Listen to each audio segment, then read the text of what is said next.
balance the history, to shift the narrative? Sai Deepak. So I don't think even talking about Akbar is going to help the case of these historians, because Akbar was himself not as secular as he was made out to be. And it's recorded history that he even participated in the open massacre of sadhus and Nagasadhus, so to speak. That's recorded history. And this is something that's out in the public domain. Nobody needs to fabricate or invent these facts. Coming to this so-called Mopla rebellion, it was not a rebellion.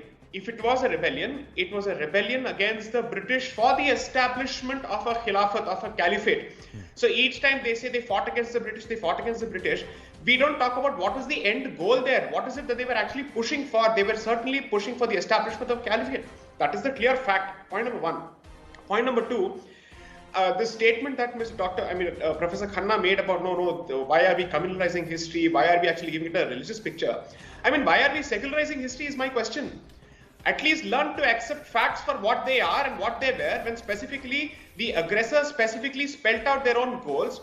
The contemporaries recorded these facts. It is recorded for a fact that they specifically went after Hindus as being conspirators along with the British.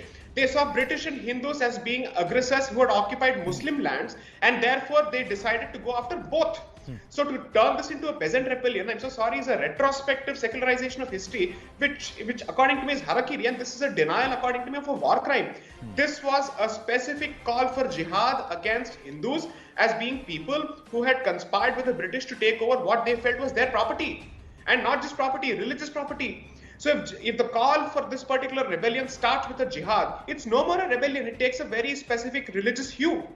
That's point number two. Point number three, I mean, when people have this fetish for actually reading out atrocity literature when it comes to Gujarat and other places, from ripped fetuses to gang rapes to whatnot, Mopla riots saw everything. Yeah. Ladies were actually paraded naked in front of their families and gang raped in front of their children, husbands and brothers and even their parents. This is the nature of the rebellion. Not just that. The one disagreement that I certainly have with Mr. Ram Madhav's statement is that I'm not really sure that large sections of people don't believe in this or they don't share this particular opinion. That only time will decide, for the simple reason that even as early as a few months ago, a movement or a march of sorts was taken out in Kerala by members of the PFI celebrating this very same or commemorating the Mopla riots. And not just that, they had certain people mock chained as, let's say, as slaves, and they were dragged on the streets to basically remind people that this is capable of happening again.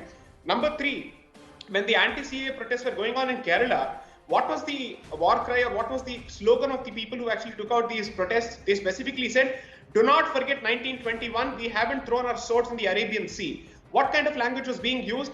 So when the dramatis personae and their descendants, so to speak, are very clear about the nature of this particular atrocity, the religious nature of this particular atrocity, why are victims expected to secularize this? This is denial of a war crime according to me, and in any other country this would be punishable with an offense. It's unfortunate that in this country anybody gets away with whitewashing of anti-Hindu genocides and we're expected to put up with it. I'm sorry, I think the professor is true to his roots in JNU, and this is the exact kind of history that JNU has become infamous for, and they should sit and learn from the history, from the lessons of history, instead of teaching this kind of nonsense to students.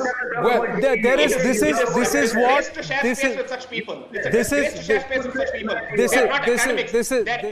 that all of this has been very conveniently glossed over. 100 years later, there are those who argue that such people who put women to sword, raped women, forcibly converted people, brought down temples for establishing a caliphate in our country, are supposed to be treated as martyrs, Sai Deepak. This is exactly what I referred to as Middle Eastern coloniality in the book that has just come out, that such people who whitewash history effectively act as justifiers and enablers of past genocides and enablers of future genocides. That's the nature of their activity and that's the nature of their professional academism. I'm so sorry to say. That is precisely why this nonsense needs to be called out across academic campuses, because this is what is being fed to the next generation, and they will not have the guts for an open debate because facts go against them and they come out with value-added words like divisive communal. If history is communal, then you might as well have the guts and the spine and the vertebrae to recognize it, as opposed to brushing it under the carpet like a coward. True. Now, this is what another part of the essay. Now, this is what history. You cannot just dress it up as communism, just like